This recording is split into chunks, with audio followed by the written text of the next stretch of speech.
Kenapa lo masih nanggepin Loli, masih deket sama Loli, tiba-tiba chatannya lu spill?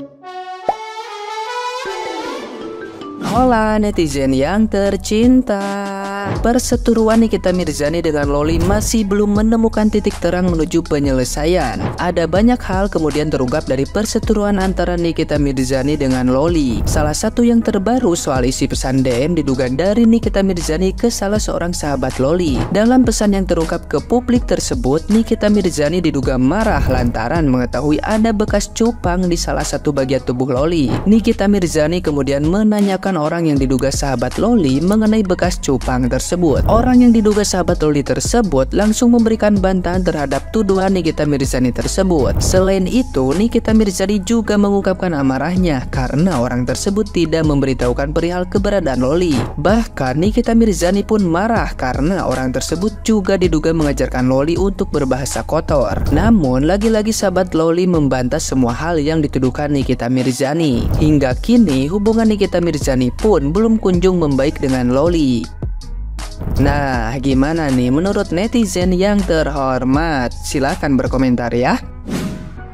Benar, karena problema hidup ini banyak. Anak aku juga ada, aku dari berpisah ya sama suami. Namanya anak, ya kan? Pasti dia gejolak hati dia tuh ada, ya kan? Jadi kita sebagai orang tua memaklumi daripada kita menyesal kemudian, ya kan? Kalau udah terjadi apa-apa dengan Loli, yang nyesel siapa? Nikmir. Jadi Nikmir, nggak usah kita keras kali hati. Untung tuh anak masih hidup.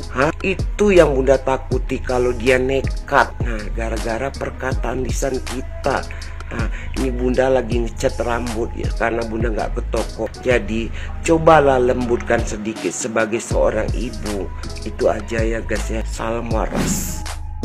Sebenernya gue udah gak mau ngebahas kayak ginian lagi ya, tapi untuk Loli gue berharap banget lo nonton video gue yang ini, karena saran dari gue mendingan lo cut off sahabat lo itu yang namanya Cindy. Nah pasti pada gak setuju kan, Kak Cindy tuh baik lo, dia mau ngasih tahu Loli kalau Fadel tuh toxic dan lain sebagainya. Apa iya? Gue ya, kalau gue punya sahabat, gue sayang sama sahabat gue, dia lagi ada di hubungan yang toxic dan lain sebagainya, gue akan cecer sahabat gue tapi secara privat. Gue gak akan nge-share kemanapun bukti chat dia dan lain sebagainya, apalagi ke sosial media. Lo semua main ke akun orang yang bermasalah sama Loli, yang soal endorsement itu, yang 90 juta itu, kalau kalian inget, itu menurut gue isinya udah bukan memojokkan Loli soal utang lagi, tapi udah ngebuka aibnya Loli semua.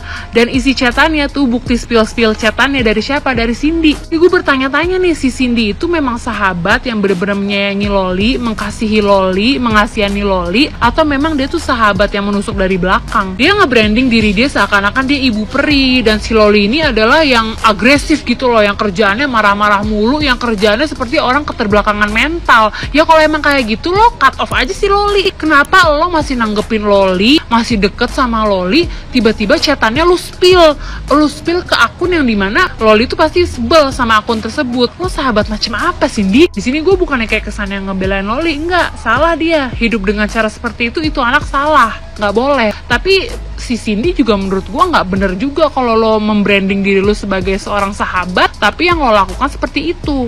Udahlah Loli, kalau kata gue lo nih udah berkumpul dengan orang-orang yang gak sehat. Cowok lu yang minta pap ke banyak cewek, sahabat lu yang nge-spill chatan lu dan lain sebagainya. Kalau kata gue mendingan lu mah hidup sendiri. Lo bisa hidup sendiri, lo punya segalanya, lo punya followers, lo bisa cari duit sendiri dan lain sebagainya, lo bisa. Emang lu nya aja yang takut, gak usah takut. Apa yang lo takutin sih? Lo lupa waktu lo lagi di UK, lo bersandar sama mantannya nyokap lo, dan ternyata apa? Lo ditinggal-tinggal juga kan. Jadi kayak masalah waktu aja sih. Lo sekarang kayak ngarep-ngarep banget sama si Fadel, nanti juga emang dia udah ada kepastian bakal kawin sama lo kan? Enggak. Sebenarnya dalam kehidupan lo ya Loli, udah ditunjukin busuk-busuknya orang-orang sekitar lo tuh udah ditunjukin. Lo nya aja yang masih nutup mata. Buka mata lu Loli, sadar.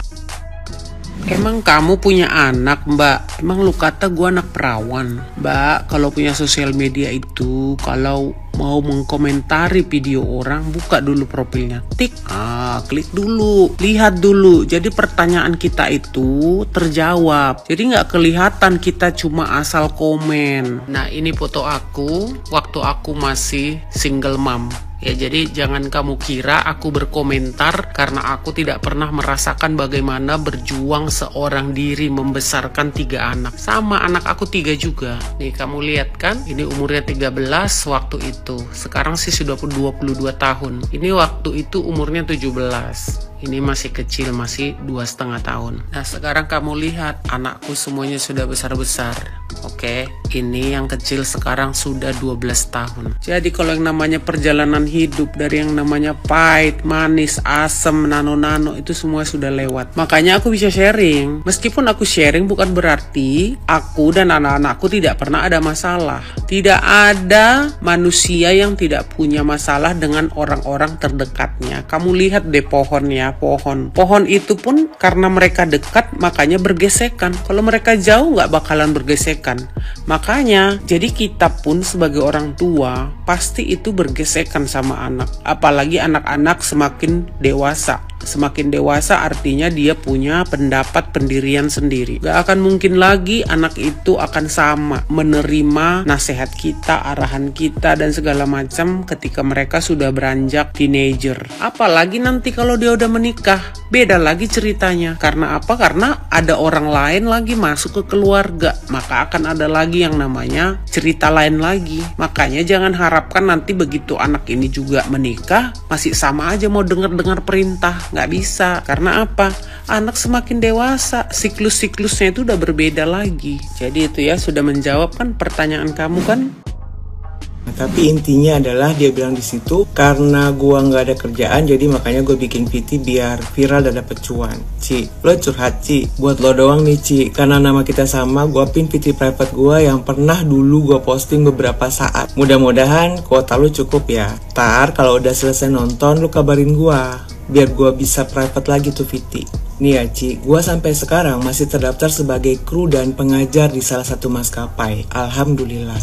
Jadi kayaknya gue gak punya waktu buat mikirin viral. Tapi nih viral nih kayaknya yang pengen gue adopsi. Lagian lo tahu gak sih Ci, kalau di TikTok itu gak ada AdSense. Terus si paling netting langsung mikir gini, loh kalau emang gak ada untungnya ngapain capek-capek bikin VT gitu ya. Ya udahlah, kalian gak usah mikirin background gua bikin VT itu buat apa. Gak bakalan nyampe kalian, karena orientasi kalian tuh emang masih pamrih dan sebatas uang. Buat yang pada paham sama VT gua kemarin, makasih banyak udah nyemangatin gue. Kalian juga harus tetap kalem ya, santai aja, gak usah kebawa emosi sama member komunitas menolak paham itu. Kesian, biarin aja, mereka tuh kayak modelan anak yang pas masih kecil terus main lari-larian terus jatuh gitu. Nah emaknya tuh modelan yang nyalahin sama mukulin lantai. Kalau enggak mungkin karena keterbatasan kuota, jadi sebelum VT-nya selesai ditonton mereka harus buru-buru nih komen dulu. Terlepas dari mereka buzzer atau bukan, tapi berdasarkan komen yang ada kemarin, gue bisa menyimpulkan bahwa warga plus 62 ini banyak yang masih menganut pasal 1, orang tua selalu benar, pasal 2, kalau orang tua salah, kembali lagi ke pasal 1. Pokoknya anti kritik deh, batu. Tapi ya mau gimana lagi, kita kan tahu kalau kita nggak bisa ngerubah karakter orang. Jadi yang bisa kita lakukan untuk mengendalikan keadaan adalah mengontrol respon dari kita sendiri. Cukup tahu dan jadikan ini sebagai pelajaran ke depan. Belajar itu bisa dari mana aja kok, selama kita mau menyimak dan menyerap yang bermanfaat. Jadi kalau misalnya kita ngelihat contoh, golongkan contoh itu menjadi 2 kategori. Contoh yang patut ditiru sama contoh yang sebaiknya dihindari. Ambil pelajaran bahwa orang yang bisa berkembang itu adalah orang yang open-minded, orang yang gak malu untuk mengakui kekurangan, lalu bisa menjadi lebih baik di masa depan. Buat kalian yang orang tuanya modelan Demang zaman penjajahan, tetap hormati mereka, karena walau bagaimanapun mereka itu orang tua kalian. Tapi nih ya, sebagai generasi yang mengikuti perkembangan zaman, cut the cycle. Bertekadlah menjadi orang tua yang lebih baik nantinya, biar anak dan keturunan kalian tidak merasakan hal yang sama. Jangan pernah memaksakan diri untuk menikah kalau kalian atau pasangan kalian belum siap dengan segala konsekuensinya. Anak yang dilahirkan tuh memang dikaruniai akal, tapi pemikirannya itu diarahkan sama orang tua. Tuhan tuh memang nitipin hardware, tapi format softwarenya itu orang tua yang kawal. Buat yang mengeluh ngomong gampang prakteknya susah, cuman orang malas lah yang gak bisa bedain antara sulit dengan mustahil.